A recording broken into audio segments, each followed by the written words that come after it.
bien, je vais passer la parole à mon ami Olivier Mire, qui est un des responsables du centre Cancer et Grossesse, structure lourde qui malheureusement n'a pas reçu l'appui de l'INCAS pour son renouvellement, au grand regret de notre grande spécialité, puisque nous avions une cohorte qui avait été soutenue par des instances internationales et l'INCA considérait que cette structure était défaillante, alors même que nous avions fait un effort majeur, la preuve, les travaux scientifiques que tu as publiés dans de très grandes revues.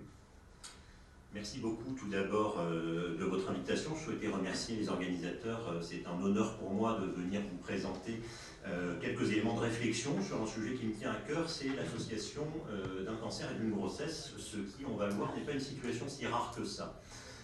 L'idée est de faire le panorama des connaissances existantes dans un domaine qui a beaucoup évolué. Il y a une quinzaine d'années, on ne connaissait franchement pas grand-chose sur le sujet. Voir quelles sont les questions qui peuvent se poser pour la prise en charge au quotidien et comment nous essayons, avec ou sans le soutien de certaines instances, de faire en sorte de collecter plus de données et encore une fois dans l'intérêt de nos patients. Pour se donner une idée de la coïncidence d'un cancer et d'une grossesse, c'est globalement entre une grossesse sur 1000 et une grossesse sur 2000. Ce qui, si on considère qu'on a 700 000 naissances par an en France, nous fait à peu près 500 cas annuels. Gilles Misnard a nous parlé ce matin des ostéosarcomes. On a des livres entiers écrits dessus alors que ça représente 150 cas par an. Là, on est à 500 cas par an. On avait encore une fois assez peu de données. Ne serait-ce qu'il y a une dizaine d'années, parmi les cancers les plus fréquents chez la femme enceinte, on a naturellement le cancer du sein. Pour une bonne raison, c'est que la première grossesse est de plus en plus tardive. Et dans cette population d'âge de femmes en âge de procréer, on va avoir comme principal facteur de risque de cancer le fait d'avancer en âge. Donc on voit sur le graphique qui se trouve ici, la première colonne la plus proéminente, c'est l'incidence du cancer du sein. Le fait de passer de l'âge de 25 ans à l'âge de 40 ans fait augmenter de façon très impressionnante le risque d'avoir un cancer du sein. D'autres maladies un peu moins fréquentes sont retrouvées pendant la grossesse, notamment le cancer bronchique non appli de cellules. Et la question peut se poser d'utiliser un certain nombre de traitements médicamenteux, mais aussi d'autres modalités de traitement dont nous allons pouvoir discuter. Donc ça, c'est cancer et grossesse. Une deuxième question qui s'est posée, c'est chimiothérapie et grossesse. Et là, on a d'autres données, parce qu'il y a non seulement les tumeurs solides et les hémopathies malignes qui vont recevoir de la chimiothérapie, mais un certain nombre de patientes traitées par nos collègues internistes ou rhumatologues pour des maladies de système et qui reçoivent des médicaments qui sont des médicaments de chimiothérapie, même si l'indication n'est pas le traitement d'un cancer. Et pour dire les choses de façon très simple, on a deux situations cliniques. La première, où on va faire le diagnostic du cancer ou de la maladie de système, alors qu'on sait déjà que la patiente est enceinte, et c'est la situation la plus confortable, car on va avoir le choix des armes. Malheureusement, on voit encore un deuxième cas de figure, où on va faire le diagnostic de grossesse, alors que le traitement du cancer ou de la maladie de système a déjà débuté. Ça, ce sont des choses qu'on devrait en théorie plus voir, mais ça se voit dans la littérature. Vous avez ici une illustration d'un scanner thoraco-abdominopelvien avec injection de produits de contraste, après 3 cycles de chimiothérapie par taxotere et cisplatine, chez une dame qui a un cancer bronchique. Et le radiologue s'étonne de trouver quelques calcifications pelviennes et abdominales qui répondent naturellement au squelette fœtal.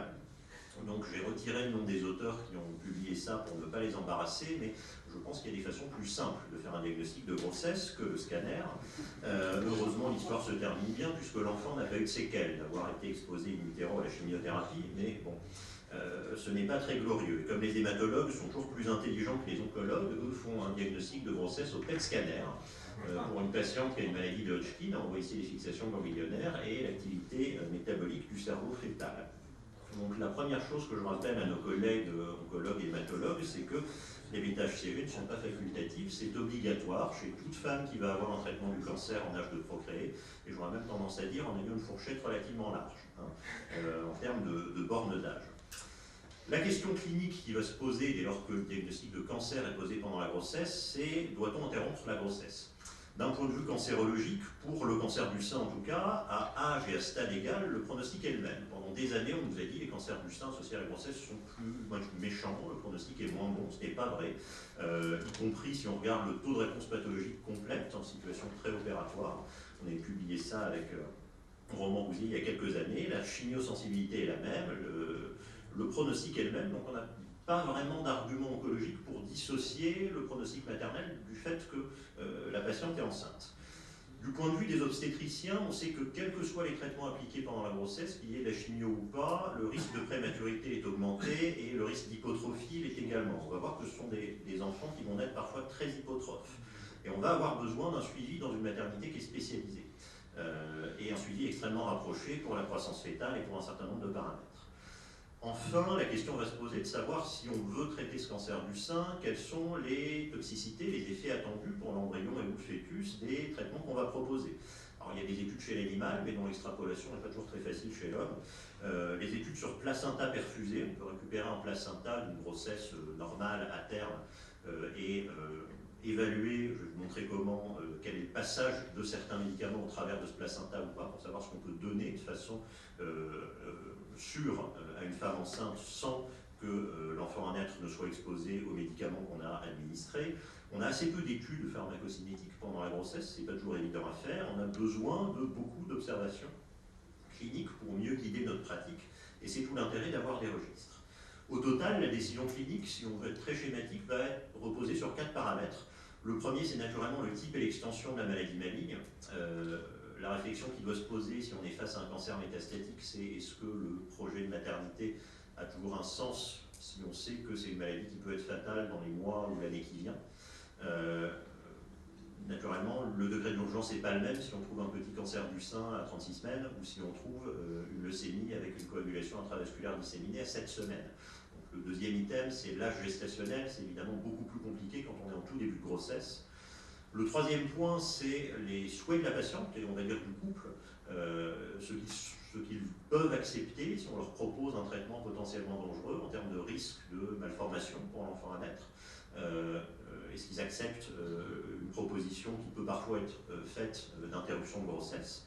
Et encore une fois, on revient à la question lancinante de qu'est-ce qu'on peut donner comme médicament, pas trop toxique, pour traiter le cancer du sein pendant la grossesse.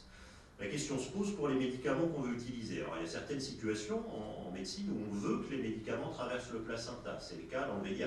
On veut que les médicaments antirétroviraux traversent le placenta, passent chez le fœtus pour le protéger de l'infection maternelle. En cancérologie, c'est l'inverse. On ne veut surtout pas que les médicaments traversent le placenta. Les médicaments qui traversent le placenta, c'est les petites molécules, plutôt lipophiles, non ionisées. Et on sait par ailleurs qu'il y a pas mal de modifications physiologiques pendant la grossesse. Le volume de distribution augmente, la fixation protéique aussi, le débit de perfusion splanchnique, donc la clairance rénale ou hépatique des médicaments augmente. Tout ça contribue plutôt à sous-exposer les patientes. À quantité de médicaments égale, les concentrations dans le sang sont probablement un petit peu plus faibles. Donc il faut tenir compte de tout ça. Comment est-ce qu'on peut en savoir plus sur le passage au travers du placenta d'un médicament? On peut perfuser un placenta. Donc certains docteurs ont pour hobby de jouer au golf. Moi, le week-end, je perfuse des placentas. On récupère un placenta à terme et on va perfuser le versant maternel, le versant fœtal et mimer 2 circulations qui vont nous permettre, en introduisant à l'intérieur du compartiment maternel le médicament qu'on souhaite étudier, de l'albumine et un certain nombre de substances qui permettent de mimer on va dire le compartiment sanguin maternel, étudier le passage au travers du placenta et récupérer ce qu'on trouve dans la circulation entre guillemets fétale pour évaluer le pourcentage du médicament présent dans la circulation maternelle qui aura traversé le placenta. Ça a des limites, c'est que ça ne permet d'étudier que des placentas à terme. Si on prend des placentas d'accouchement plus précoce, on a du mal à calculer les vaisseaux, donc en général la technique n'est pas applicable, mais ça nous donne déjà des informations sur le passage au 3e trimestre. Alors pour revenir au traitement du cancer du sein, oui, la chirurgie est possible, mais avec quelques petits bémols sur l'utilisation de la technique du ganglion sentinelle. Selon qu'on utilise le bleu ou le marqueur radioactif, on s'expose à un risque de réaction anaphylactique très sévère qui peut avoir un impact sur le déroulement de la grossesse. Donc c'est une question qui mérite d'être posée. La radiothérapie est rarement un traitement de l'urgence dans le cancer du sein, mais quand on est face à des cancers ORL, ça a déjà été fait, traiter les cancers ORL par radiothérapie avec une protection abdominale. C'est d'autant plus facile qu'on est tôt dans la grossesse, parce que le volume du ventre est plus faible et on a une distance plus importante par rapport au champ d'irradiation. Le tamoxifène, l'hormonothérapie, c'est rarement une urgence, et encore une fois, c'est des produits dangereux pour l'enfant d'avenir. Et la chimiothérapie, la question s'est posée, et on a pu au fil des années émettre des recommandations sur ce qu'on peut et ne pas faire. L'idée n'est pas de faire un catalogue, mais simplement de se rappeler que le standard, quand on veut faire de la chimiothérapie pour un cancer du sein inflammatoire, c'est une anthracycline, là c'est l'adriamycine dans les référentiels américains, et de l'endoxan, le 5FU, la question se pose. Quand c'est administré sur des séries qui étaient certes pas très étoffées en termes d'effectifs, mais sur lesquelles on commence à avoir beaucoup de recul au deuxième, au troisième trimestre de grossesse, il n'y a pas d'impact sur le devenir de l'enfant à naître, ce qui est une information importante puisqu'on peut donc se permettre de traiter au deuxième, au troisième trimestre de grossesse par chimiothérapie avec un protocole sélectionné sans faire prendre de risques majeurs ni à la maman ni à l'enfant à naître. En France, on est plus épirubicine pour des raisons historiques italo-françaises. On a une revue de la littérature de la fin des années 2000, on a depuis beaucoup plus de données grâce à notre registre. On est aujourd'hui à plus de 150 patientes traitées avec le protocole standard qu'on utilise chez la femme qui n'est pas enceinte. Et encore une fois, les recommandations de l'ESGO ont été modifiées il y a quelques années pour dire oui, on peut utiliser ce protocole-là sans surcroît de risque pour l'enfant à naître. Donc au total, qu'est-ce qu'on peut dire? Au premier trimestre de grossesse, c'est on-off et l'usage de la chimiothérapie est déconseillé parce que parfois on a de la chance, il ne se passe rien, mais la plupart du temps, on est en période d'organogénèse et ça va aboutir à une fausse couche, une mort in utero, une malformation sévère si l'enfant survit. Au deuxième trimestre, il se passe en général à rien et la seule question qui se pose, c'est compte tenu des modifications physiologiques, pharmacologiques, est-ce qu'on utilise la bonne dose de traitement? C'est pas certain. Et au troisième trimestre, on sait que, bon, certes, les médicaments passent peu, le placenta, c'est de l'ordre de 4-5% de la concentration maternelle qu'on retrouve dans la circulation fétale. Mais si on a un accouchement trop tôt après la dernière séance de chimiothérapie, il y a un risque que l'enfant à naître ait des globules blancs bas et potentiellement des complications infectieuses. Donc on sait qu'il faut prévoir le traitement et la date d'accouchement pour essayer d'éviter ces complications chez le nouveau-né. On peut se poser la question de la toxicité cardiaque de certains médicaments utilisés en hématologie, mais là on parle de cancer du sein. D'autres médicaments peuvent être utilisés pendant la grossesse, les platines, c'est une classe qui peut être utilisée pas dans le cancer du sein, mais dans le cancer du poumon, dans le cancer du col utérin. Je passerai rapidement sur ce cas-là. Les taxanes, c'est intéressant parce que c'est une classe de médicaments qui n'endommage pas l'ADN, contrairement aux autres. Et donc si on a, dans le meilleur des cas, pour les médicaments où on a le meilleur compromis, 4% de la concentration maternelle qu'on retrouve dans la circulation fétale, les conséquences au long cours avec des médicaments qui endommagent l'ADN peuvent être assez incertaines et on peut avoir probablement des leucémies secondaires, des cancers secondaires au long cours. Pour l'instant, on n'en a pas de cas rapportés, mais c'est un risque théorique. Avec les taxanes, on a une centaine de cas, on n'a jamais eu de souci en termes de malformation, de perte fétale, de mort fétale, dès lors que l'administration soit au deuxième ou au troisième trimestre. Il n'y a pas beaucoup de toxicité maternelle et ce sont des agents qui ne sont pas mutagènes. Donc, de toute façon, même si ça passe un peu dans la circulation fétale, ça n'aura pas d'impact sur le devenir de l'enfant à naître. On a un certain nombre de données pharmacocinétiques qui nous disent que les patientes sont un petit peu moins exposées à dose égale que les patientes qui ne sont pas enceintes, que le taux de transfert placentaire est faible et qu'on a un certain nombre de pompes protéiques qui vont protéger la circulation fétale de ces médicaments. Une question s'était posée concernant l'utilisation d'anticorps monoclonaux, parce que ce sont des médicaments qui ont assez peu de toxicité finalement, donc on s'était dit que ce serait peut-être une bonne idée pour les patients qui ont un cancer du sein HER2 amplifié de leur donner de l'herceptine, trastuzumab. Mais posons-nous une question de médecine de bon sens, pourquoi est-ce que nous vaccinons nos enfants à partir de l'âge de 3 mois? C'est parce qu'avant, ils ont les anticorps de leur maman, qui ont traversé le placenta et qui les protègent des infections. Les anticorps maternels, qui sont le plus activement transportés au travers du placenta, ce sont les immunoglobulines G1. Et l'herceptine est une immunoglobuline G1. Elle a été perfusée, on a un taux de passage au travers du placenta qui est de l'ordre de 85-90%. Elle a été utilisée pour traiter un cancer du sein pendant la grossesse dans 16 cas. Dans 9 cas, on a eu une toxicité rénale avec un oligoamnios. 4 décès néonataux, c'est un médicament qui n'est pas dangereux pour la mère, mais qui est dangereux pour le fœtus, et dont l'utilisation est donc largement déconseillée. De même que pour les autres anticorps monoclonaux, parce que voilà, ce sont certes des grosses molécules, en théorie elles ne devraient pas traverser le placenta, mais il y a un transport actif, ce sont des immunoglobulines G1. Donc c'est un médicament qui est dangereux pendant la grossesse. C'est vrai pour d'autres anticorps monoclonaux, c'est vrai pour les petites molécules qui sont certes très à la mode dans le traitement de certains cancers, pas seulement le traitement du cancer du sein, mais qui traversent assez largement le placenta et sont donc dangereuses pour l'enfant à naître. On a des illustrations de tableaux d'anasarque fœtal, d'épanchements pleuraux, de polymalformations, qui nous font dire que ce ne sont pas des options thérapeutiques. Et puis, la question se pose le jour où il faut prescrire un traitement du cancer du sein pendant la grossesse et où on tient le stylo, on a la main un petit peu chancelante en se demandant mais est-ce que je suis en train de faire quelque chose de raisonnable?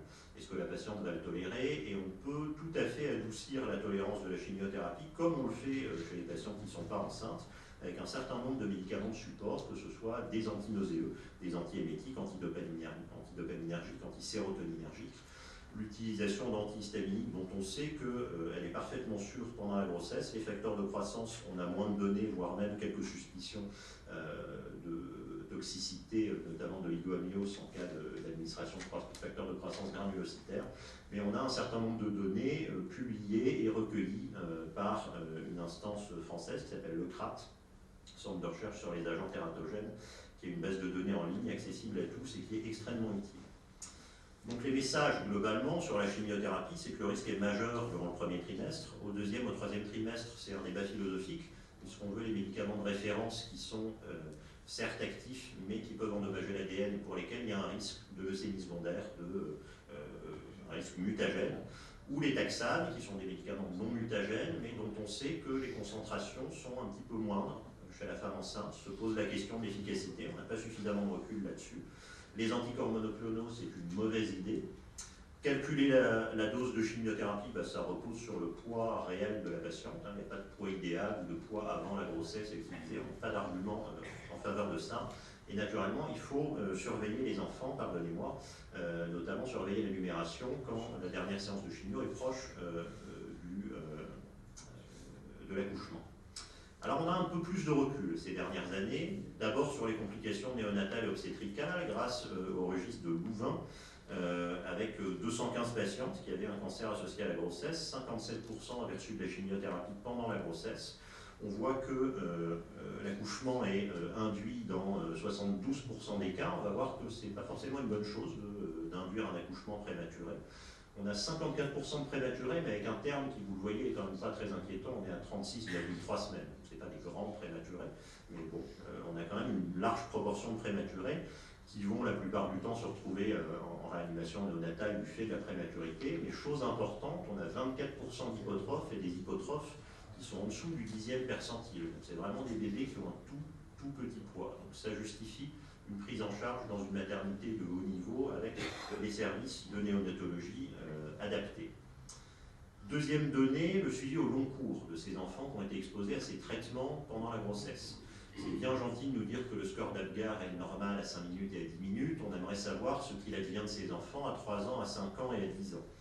Donc c'est un registre cette fois européen du réseau international cancer et grossesse qui s'appelle INCIP, avec un recul médian au moment de la publication de ce premier travail en 2012 qui était de l'ordre de 2 ans, mais on a pu récupérer des données rétrospectivement pour avoir des suivis au long cours, y compris jusqu'à 16-17 ans. Ce suivi se poursuit, 68 grossesses, 70 enfants, puisqu'il y avait 2 gémellaires.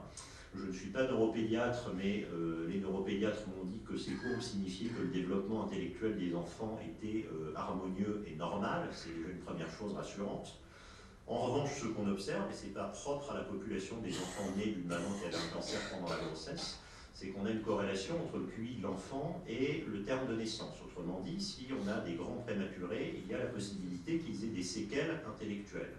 Et donc, si on part du principe que certaines chimiothérapies sont sûres pendant la grossesse, l'idée de déclencher l'accouchement à 32 semaines en se disant « ça y est, le bébé est viable », ça rassure les docteurs, mais ça ne rend pas nécessairement service à l'enfant à naître.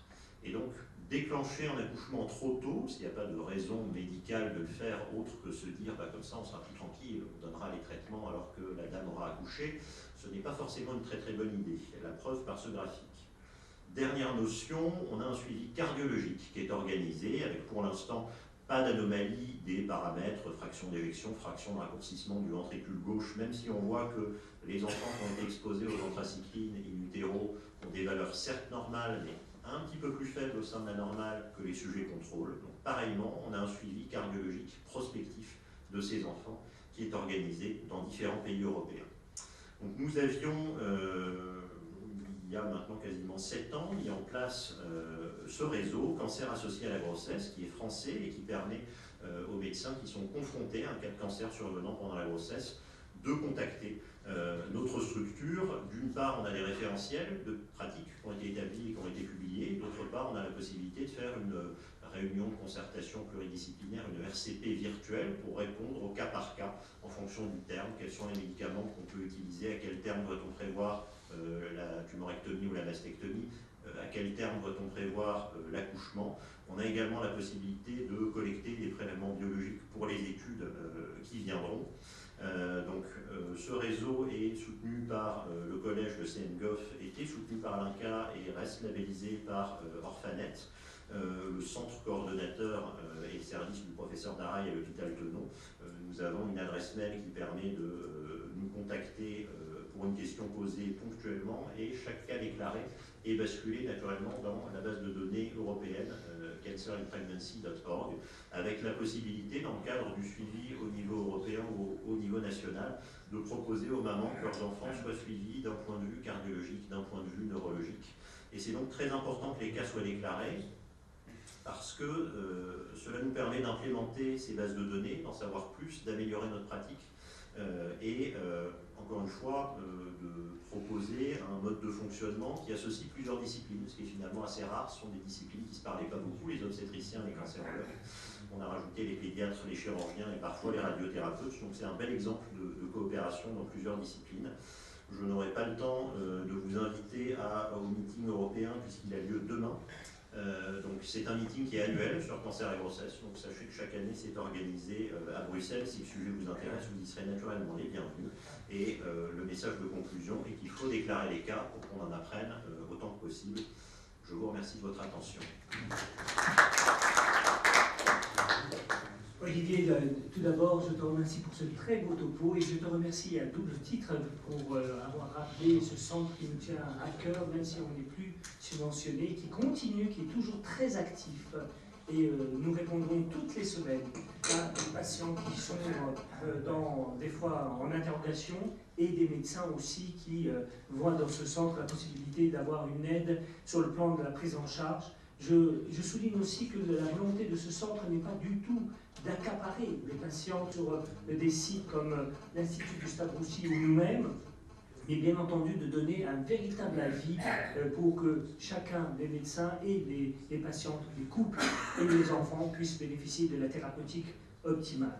Donc je laisse la parole à l'Assemblée s'il y a des questions, et puis sinon j'aurai moi quelques questions. Non ? Alors, moi, j'ai entendu avec beaucoup d'intérêt ta présentation, et j'avais cru comprendre dans l'article qui avait été publié par Frédéric Amand qu'il y avait quand même un bon nombre d'enfants qui avaient bénéficié du traitement, il me paraît certain, apparemment sans effet secondaire, et j'entends bien dans ton discours une grande prudence. Donc j'aimerais que tu puisses me donner quelques informations. Alors effectivement, on a quelques cas d'exposition, le plus souvent involontaires. Ce sont des traitements, on est en situation adjuvante, un petit peu à distance du traitement du cancer, et où la patiente va retomber enceinte, et l'exposition est donc au premier trimestre. Et au premier trimestre, le passage au travers du placenta des anticorps est très faible. La question se pose effectivement de savoir à ce moment-là si on peut continuer le traitement jusqu'au début du deuxième trimestre sans faire prendre de risques déraisonnables. Pour l'instant, ce sont des suppositions sur des cas isolés. Je ne pense pas qu'on puisse en faire une règle. Encore une fois, le risque est bien documenté en termes de toxicité rénale et avec des cas rapportés, voilà, qui ne sont pas que des observations de toxicité réversible, mais de décès néonataux dont on pense qu'ils sont directement liés à l'utilisation de ce traitement. J'aurais tendance à dire que c'est déraisonnable de proposer ce genre de traitement, ce d'autant que l'herceptine peut être introduite une fois que la grossesse est terminée, si on est en situation adjuvante, que par ailleurs, s'il y a besoin d'un traitement médicamenteux autre, la chimiothérapie peut être donnée avec paradoxalement moins de risques que l'anticorps monoclonal. ce qui permet de relativiser un petit peu l'importance de l'utilisation de ce médicament. Encore une fois, il faut revenir à une question lancinante, c'est quel est l'intérêt de la maman, quel est l'intérêt de l'enfant à venir. Si on peut préserver les deux, c'est la situation idéale, mais ça nous fait effectivement parfois sortir des clous, des recommandations qu'on a pour les patientes qui ne sont pas enceintes, et c'est là tout l'intérêt d'avoir une RCP qui soit dédiée à ce genre de situation, où on s'affranchit des référentiels chez la femme non enceinte pour faire des propositions qui, certes, ne sont pas les standards de traitement, mais qui sont dans l'intérêt de la patiente et de l'enfant à venir. Merci pour cette information. S'il n'y a pas d'autres questions, une deuxième question que j'aimerais bien évoquer avec toi, parce que tu as souligné cet élément, c'est l'intérêt du ganglion sentinelle. Alors, nous, tu sais qu'à Tenon, nous sommes assez en faveur de cette procédure, en n'utilisant qu'un seul, puisque nous utilisons le radiomarquage isotopique et non pas celui en injectant un bleu dont on sait qu'il y a eu déjà des effets secondaires décrits chez un néonatal. Donc, est-ce que vous êtes toujours dans cette stratégie de traitement avec l'évaluation du ganglion sentinelle? Je pense qu'effectivement, aujourd'hui, c'est une pratique qui est quasi universelle dans les centres qui prennent en charge ces patientes et avec qui on travaille partout en France et même en Europe. C'est-à-dire que les Européens ont un petit peu assoupli leur position sur le sujet. En revanche, je pense qu'effectivement, le consensus se fait autour de cette pratique avec le radiomarqueur et sans l'utilisation du bleu pour lequel le risque est trop important et vraiment n'en vaut pas la chandelle. Je te remercie beaucoup. S'il n'y a pas d'autres questions dans l'Assemblée, je vais demander donc à Marcos Ballester de bien vouloir nous faire un topo sur la problématique qui se pose pour les chirurgiens gynécologues, qui est jusqu'où pouvons-nous aller dans le traitement conservateur, et donc le corollaire, quelle est la place de ce qu'on appelle actuellement l'oncoplastie, c'est-à-dire la chirurgie qui lie à la fois le problème oncologique et le problème esthétique. Donc Marcos Ballester, qui est agrégé à l'hôpital. Bonsoir à tous. Tout d'abord, je tiens à remercier le comité et l'Académie de chirurgie de m'avoir proposé de vous parler de l'oncoplastie. Donc on va revenir sur une considération un peu plus chirurgicale. Et peut-être qu'en fin d'après-midi, vous saurez apprécier ça. Puisqu'il y a pas mal d'images, quelques images, qui vont pouvoir illustrer mon propos. Donc effectivement, je vais vous parler d'oncoplastie, qui sont des techniques chirurgicales qui ont été empruntées à la chirurgie plastique et appliquées à la chirurgie carcinologique mammaire. L'objectif, c'est pas de vous exposer toutes les techniques et de les décrire une à une, mais de vous parler des indications, des limites actuelles à ces techniques. Alors, tout ça rentre dans un concept qui est celui du traitement conservateur. Le traitement conservateur associe une radiothérapie adjuvante au traitement chirurgical. Les indications ont commencé à se développer à la fin des années 70 et sont en train de s'élargir de façon permanente. Et il est actuellement communément admis que sur le plan carcinologique, il y a une équivalence entre le traitement radical et le traitement conservateur en termes de survie sans récidive et en termes de survie globale, entre la mastectomie, donc le traitement conservateur, pour les tumeurs de petite taille, en particulier pour les tumeurs de moins de 4 cm. Mais il faut bien souligner qu'il y a un pendant à tout ça, qui est celui de la récidive locale, qui est plus importante en cas de traitement conservateur. Ça, c'est quelque chose qui est très important, puisque c'est un message qu'il faut délivrer de façon systématique à toutes les patientes à qui on propose un traitement conservateur. Alors, je ne reviens pas sur l'intérêt et le poids sur le plan carcinologique du traitement conservateur et la validation de cette prise en charge. Il y a d'autres bénéfices au traitement conservateur, en particulier pour les patientes, bien entendu, et c'est des bénéfices qui sont émotionnels et psychologiques quand on propose un traitement conservateur par rapport à un traitement radical. Et tout ceci s'inscrit dans l'évolution de la prise en charge du cancer du sein avec le développement du dépistage de masse qui permet le diagnostic de tumeurs de petite taille à des stades donc plus précoces et donc la possibilité de réaliser des traitements conservateurs de façon plus large, mais aussi au développement des thérapeutiques comme la chimiothérapie, l'hormonothérapie, qui peuvent être administrées en situation néoadjuvante et qui peuvent permettre de réaliser des traitements conservateurs là où avant on aurait dû avoir réalisé un traitement radical. Donc il y a une véritable un véritable changement de la perception de la maladie, et constamment, on est en train de repousser les limites du traitement conservateur.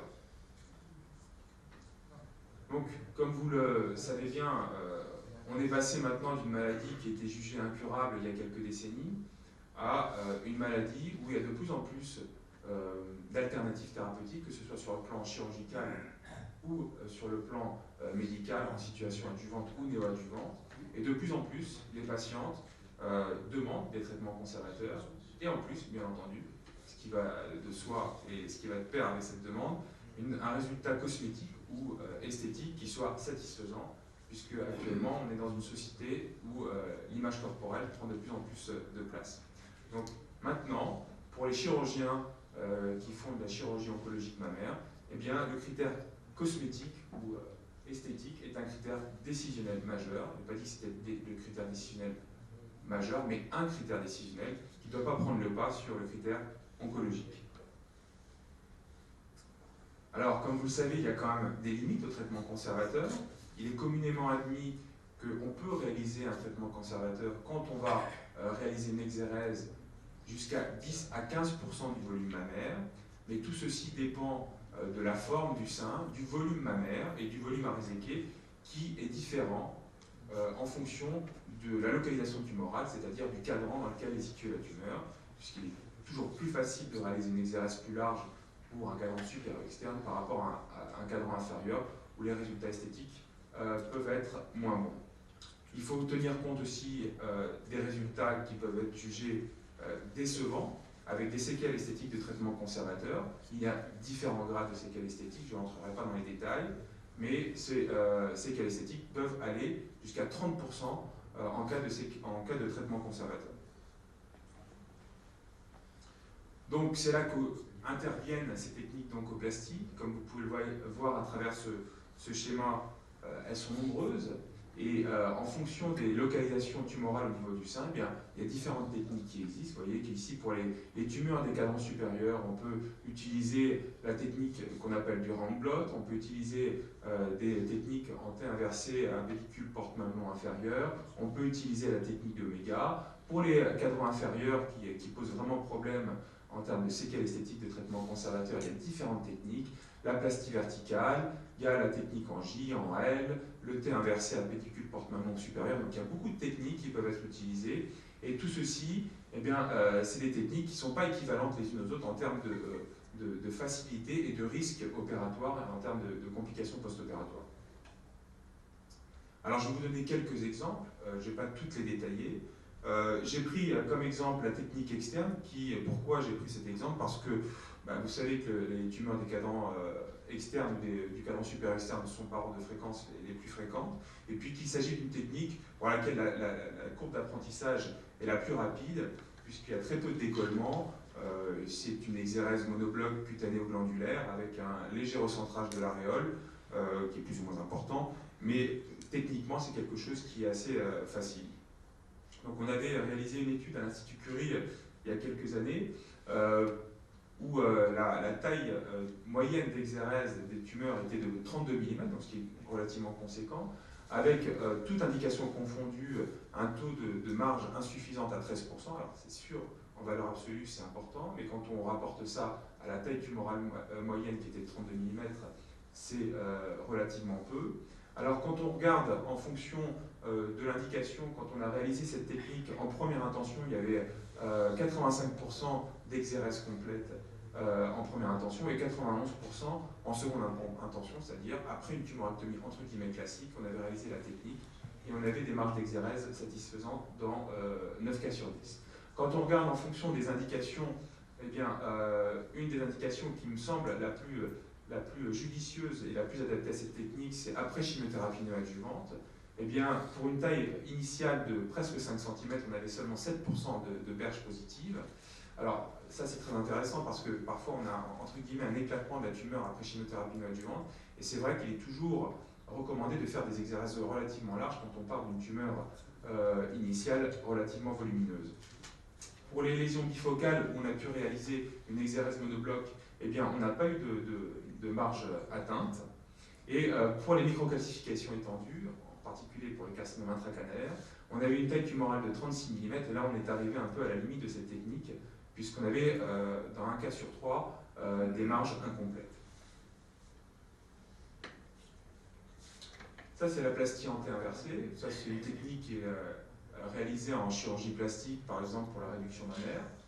Elle s'adresse aux patientes essentiellement qui ont des seins relativement généreux avec une dose mammaire. Ça s'adresse aux tumeurs essentiellement situées au niveau des cadrans inférieurs.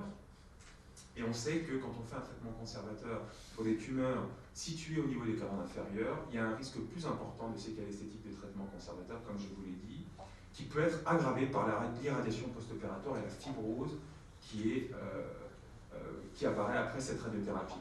Donc ça, c'est une série de Krishnaklov et de l'Institut Curie qui ont réalisé sur plus de 100 patientes une évaluation du résultat esthétique et des résultats oncologiques, avec des résultats oncologiques qui étaient satisfaisants, avec une survie à 5 ans qui était de plus de 95%, et des résultats cosmétiques favorables dans plus de 8 cas sur 10, avec un résultat esthétique qui était stable dans le temps. Donc ça, c'est vraiment je dirais que c'est une technique qui est très utilisée. La technique du oméga est beaucoup moins utilisée, mais c'est pour ça que je l'ai choisie, c'est pour juste mettre un petit peu l'accent là-dessus. C'est une technique pour laquelle il faut bien entendu bien respecter les indications, qui est beaucoup moins répandue que les deux précédentes que je vous ai présentées, qui s'adresse aux lésions qui sont situées au niveau des cadrans supérieurs et plus particulièrement au niveau du cadran supéro-interne, et qui ne sont pas accessibles à une technique un peu plus classique comme la technique du Hornblot. C'est une technique qui est facile de réalisation, puisque c'est une exérèse monobloc cuténoglandulaire, il faut aller tout droit, mais il faut bien respecter les indications, et en particulier, il faut qu'il y ait une ptose mammaire, puisqu'on va réduire un segment du sein qui est le premier segment qui va de la clavicule jusqu'à la plaque aréolo-mammaire, et il faut qu'il y ait des aréoles qui, naturellement déjà, regardent vers le bas, puisqu'en réduisant ce segment, on va réattirer l'aréole en avant et vers le haut. Donc c'est très important de faire ça sur un sein ptosé. Alors, bien entendu, c'est bien de réaliser des traitements conservateurs, mais il faut savoir qu'il y a des résultats esthétiques qui ne sont pas toujours favorables.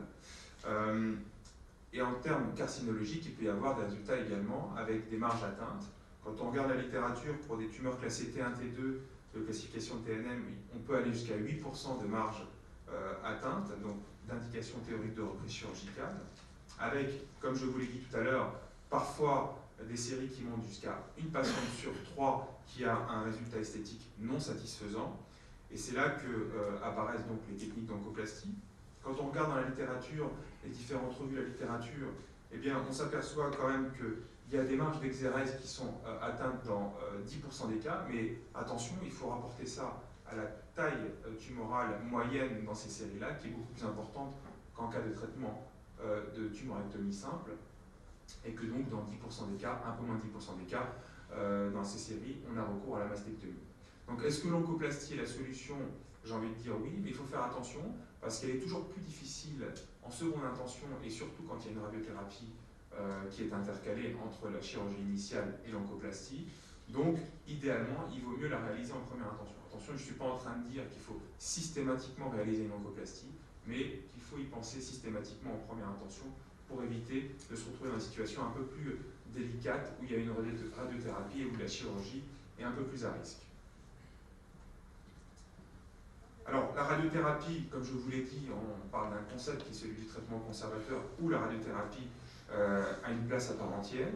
Donc, je ne reviendrai pas sur l'intérêt et la robustesse de la radiothérapie dans le cas du traitement conservateur.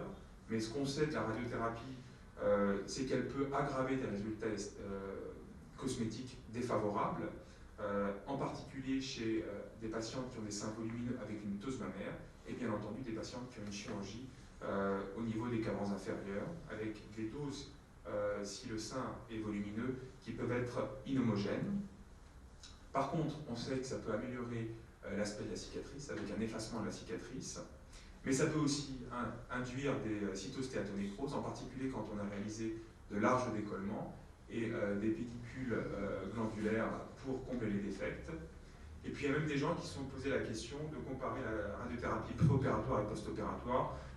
Sans rentrer trop dans le détail, ce qui apparaît, c'est que c'est vrai que quand on fait une radiothérapie préopératoire, les résultats sont sur la durée plus stables, mais qu'en termes de résultats esthétiques, ils sont moins bons qu'après la radiothérapie post-opératoire.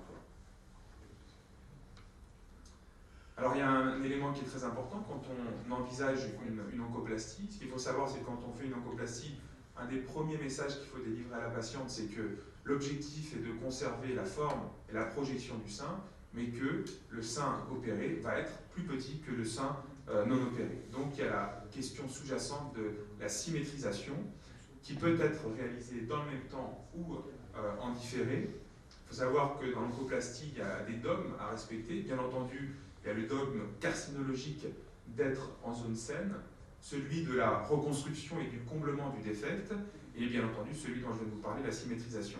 Alors ce qu'il faut savoir, c'est que cette symétrisation n'est pas réalisée de façon systématique. Alors il y a certaines patientes qui sont très contentes, elles ont un sein qui n'est pas déformé, qui reste un sein avec une bonne projection et qui disent finalement je suis très contente comme ça, je ne veux pas de symétrisation. Il faut respecter ce choix, et c'est un choix qui est assez fréquent. Mais il faut quand même délivrer l'information aux patientes.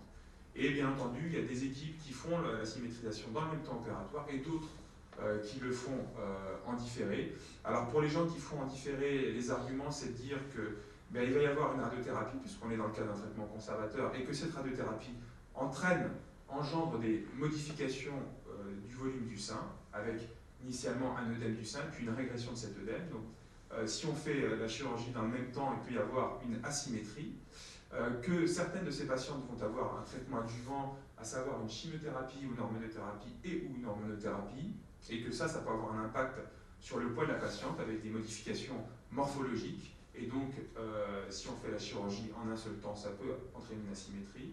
Et le pendant de tout ça, c'est que ça implique une chirurgie, une autre chirurgie, une seconde chirurgie pour symétriser, et parfois même il faut plusieurs temps pour symétriser.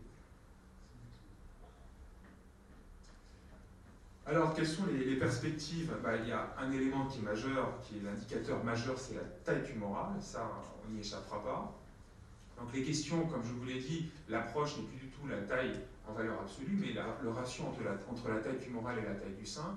Quelle est la vraie question à se poser? Est-ce que c'est quelle est la taille à réséquer, ou quelle est la taille, ou je dirais le volume mammaire qui me reste pour combler le défect, finalement? Ça dépend comment on approche la problématique. Alors, de plus en plus, on voit des études sur les lésions multifocales. Je dirais que ce qui est plus communément admis pour l'instant, c'est de pouvoir réaliser des exérèses en général pour des lésions bifocales, mais pour lesquelles on peut réaliser une exérèse monobloc. Et c'est surtout l'évolution des traitements adjuvants et néoadjuvants surtout qui permet l'évolution aussi de ces techniques et de ces indications d'oncoplastie, avec la possibilité de réduction de la taille tumorale initiale, et donc de pouvoir opérer ces patients dans des conditions plus favorables, avec des risques d'atteinte des berges beaucoup moins importants. Alors, quand faut-il y penser à l'oncoplastie? Toujours. Mais encore une fois, j'insiste, il ne faut pas toujours réaliser une oncoplastie. Si on peut réaliser une tumorectomie standard, il faut réaliser une tumorectomie standard, mais il faut quand même penser à l'oncoplastie. Bien entendu, l'objectif, c'est de la réaliser en première intention pour éviter les séquelles esthétiques de traitement conservateur. Alors, il faut bien poser les indications. C'est vrai qu'il y a des indications qui me semblent assez intéressantes, c'est après chimiothérapie néoadjuvante, pour pouvoir permettre une exérèse relativement large.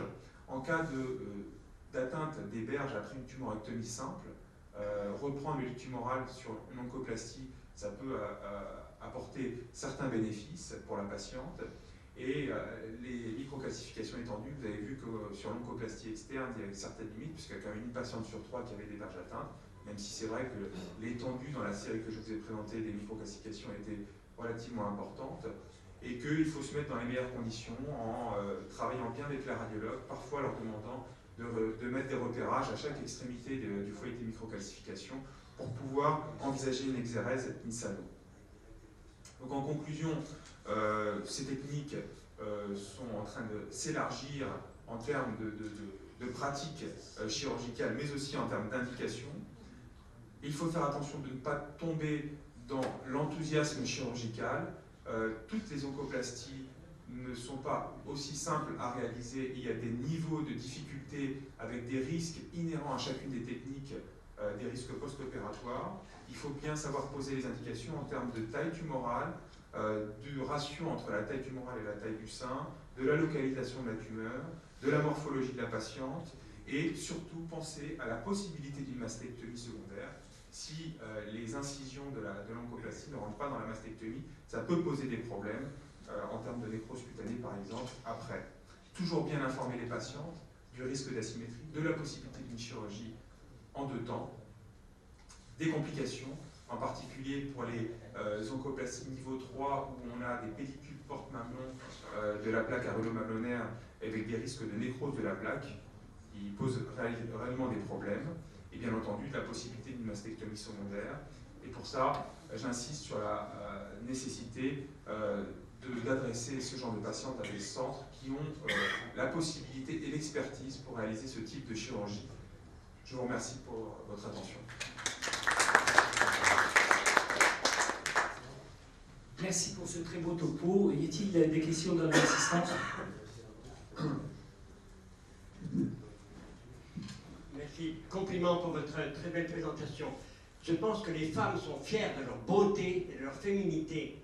Je suis un peu surpris que vous n'ayez pas abordé la question du tram, du turbotram, qui sont certes des techniques un peu anciennes, mais surtout du DIEP. Et la deuxième question que j'ai, c'est au sujet des injections de graisse autologue. Donc vous n'avez pas évoqué le sujet, pourtant c'est un sujet important que d'ailleurs connaît bien M. Émile Daraille. J'ai une réponse, parce que ça ne faisait pas partie de l'oncoplastie. En fait, vous êtes en train de parler de techniques de reconstruction mammaire immédiate et ou secondaire, et donc ça ne rentre pas dans le sujet que je devais traiter aujourd'hui, qui sont les techniques d'oncoplastie.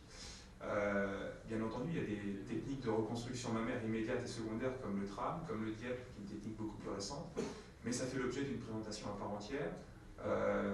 Et j'insisterai sur une chose, c'est que là on est dans le niveau de reconstruction qui est le niveau supérieur, qui, en ce qui concerne la spécialité des chirurgiens gynécologues, concerne finalement très peu de personnes, et essentiellement des chirurgiens plasticiens, ou alors des chirurgiens gynécologues qui travaillent en centre de lutte ou des centres référents qui ont l'habitude et l'expertise de cette reconstruction et qui n'est pas aussi simple à diffuser que certaines techniques d'oncoplastie dont je devais vous parler aujourd'hui. Donc là, c'est quelque chose... L'injection de graisse autologue, s'il vous plaît. Alors l'injection de graisse autologue, c'est quelque chose qui est réalisé actuellement. En termes, ça fait partie des points de reconstruction secondaire quand il y a une asymétrie, pour combler des défaites. Alors, quel est le fond de votre question? Est-ce que c'est sûr ou est-ce que ça se fait et comment ça se fait? C'est sûr, dans notre stratégie, c'est sûr. On a présenté des travaux avec, vous la connaissez, Marie-Christine Missana, et c'est une technique extrêmement sûre.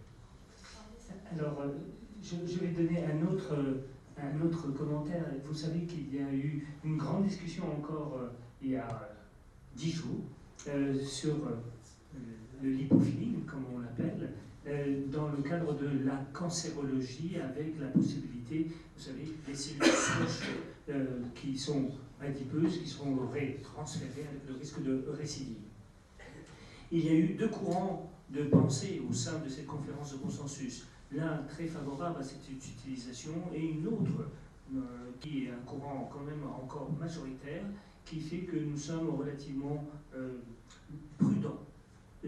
La Société de chirurgie plastique, à ma connaissance, a donné des recommandations il y a de ça 1 an, en disant qu'il serait légitime de se donner un délai minimum avant d'envisager un lipofilling. Ce délai minimum est sujet à caution et à critique, puisque initialement il était de 3 ans il y a quelques années, puis il est descendu à 2 ans, et tout récemment il y a eu la discussion de faut-il ou non descendre à un seuil de 1 an.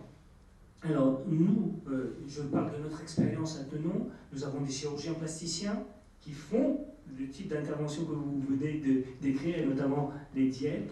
Je pense que c'est une autre thérapeutique, c'est une autre dimension de la chirurgie, Et je pense qu'il faut savoir mettre le seuil entre l'oncologie, qui est celle du chirurgien. L'oncoplastie, c'est par définition un traitement conservateur. Voilà. Et là, on est en train de parler de traitements radicaux. Donc Oui, ça fait l'objet vraiment d'une autre présentation. Voilà. Et pour le lipofilling, nous sommes très prudents. En tous les cas, pour nous, nous ne proposons pas d'injection de graisse autologue en dessous de 1 an et très souvent au-delà de 2 ans. Alors, reste le problème du débat. Le débat est difficile à résoudre parce que pour pouvoir répondre à cette question, il faut des séries de patients suffisamment importantes et un suivi de qualité. Et ça, c'est un élément majeur dans l'oncologie. Bien beau sont les résultats à 6 mois, à 1 an, à 2 ans, mais une femme, elle a une espérance de vie après un cancer du sein qui est important. Et donc, il ne faut pas, je dirais, compromettre ce pronostic vital par un problème esthétique et présenter, elles le comprennent très très bien, qu'on puisse avoir au début des réticences et décaler la prise en charge sur le plan esthétique en étant dans des situations plus propices pour elles, pour avoir à la fois un bon pronostic cancérologique et un bon pronostic esthétique. Gilles, tu voulais faire un commentaire? Oui, tout d'abord, félicitations pour cette présentation, très claire. J'avais 2 questions. La première, c'est une question qui pour moi n'est pas résolue, c'est élargir les indications de l'oncoplastie après chimiothérapie néoadjuvante. Et c'est évidemment, sur le principe, c'est intéressant, mais quel est le volume mammaire resséqué en fonction de la réponse tumorale? Ça, moi, je n'ai pas la réponse à cette question. Non, je pense que personne n'a la réponse. Mais nous, notre façon de voir la chose, c'est de raisonner comme si la lésion initiale était en place. Mais je pense que c'est assez répandu comme façon de voir la problématique. C'est comme ça quand on réalise une oncoplastie après chimiothérapie néoadjuvante, on fait une exérèse comme si la lésion initiale était en place. Oui, alors à ce moment-là, pourquoi faire la chimiothérapie première pour rendre le geste opératoire plus facile? Alors, j'ai pas dit qu'il fallait faire l'oncoplastie après toute chimiothérapie néoadjuvante. Tout dépend du cadran et du volume initial. Parce qu'on a malheureusement parfois la surprise d'avoir des lésions qui sont éclatées par la chimiothérapie et qu'une tumorectomie simple est non insano. Et que si on veut donner toutes les chances d'être insano, mais ça repose sur rien, il n'y a rien qui justifie de faire comme ça.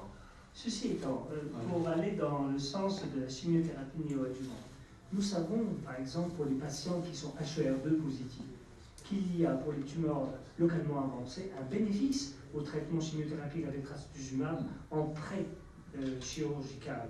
Donc, c'est des bonnes indications, à mon sens, de chimiothérapie néoadjuvante suivie d'une chirurgie avec une oncoplastie. Il y a des indications qui sont purement du domaine de l'esthétique, parce qu'on va savoir, on sait qu'on va avoir un résultat esthétique défavorable à cause du volume tumoral, mais il y a de véritables indications thérapeutiques néoadjuvantes. On n'en tient pas souvent compte, que ce soit dans les HER2, que ce soit aussi dans les indications des triples négatives. Il y a quand même des indications qui, à mon avis, poussent à faire des oncoplasties, et ça dépend du mode initial de présentation de la maladie. Quand on a des lésions volumineuses pour lesquelles on décide de faire une chimiothérapie néoadjuvante avec des microcalcifications étendues, on sait que ces patientes sont à risque d'être en berge atteinte après chimiothérapie. Et c'est vrai que pour ce genre de patientes, on est assez favorable à une oncoplastie après la chimiothérapie. Et la deuxième question, très rapidement, dans le cas d'une oncoplastie, dans quel pourcentage de cas vous arrivez à faire un deuxième traitement conservateur? Ou est-ce que c'est une mastectomie? Quand on fait une oncoplastie, généralement on pousse assez loin les indications. Vous voulez dire si on fait des secondes oncoplasties? Ouais, est-ce que vous arrivez à refaire ou est-ce que c'est systématiquement pratiquement une mastectomie en cas d'échec? Systématiquement une mastectomie. On fait. Je n'ai pas souvenir qu'on ait fait. Non, notre RCP est très conservatrice entre guillemets, mais je pense que quand on a fait déjà une chirurgie oncoplastiques de qualité, j'entends de qualité avec un volume important, parce qu'il faut prendre en compte cet élément. Quand tu as la taille de la pièce que tu as prise et que tu peux l'apprécier par rapport au volume du sein, reprendre en termes d'oncoplastie sur le plan d'un sein qui a été déjà diminué, comme il l'a souligné, Je pense que c'est très dur. Très dur. Dans les tumeurs multifocales, même cadran, canalaires en tout cas, vous avez des taux, des incidences de match positive et de totalisation. 30%. 30%. C'est beaucoup. Hein. C'est une vraie limite. Donc c'est vraiment une information qu'il faut bien délivrer aux patients. Une microclassification étendue, c'est une vraie limite. Y a-t-il d'autres questions? Non. Alors je vais laisser peut-être à Georges Mention de terminer cette session. Merci Émile, merci à tous les conférenciers pour la qualité de leur présentation et des discussions. C'est un sujet qui effectivement est en pleine évolution, en particulier dans la partie de reconstruction que Michel Germain a évoquée. Comme vous pouvez le voir, on est amené à excuser un des conférenciers, mais ça nous permet de terminer exactement à l'heure. Donc il me reste à vous remercier d'avoir permis le succès de cette réunion et je vous souhaite une bonne fin de journée et je vous donne rendez-vous l'année prochaine pour les mêmes journées avec d'autres sujets. Merci à tous et à tous.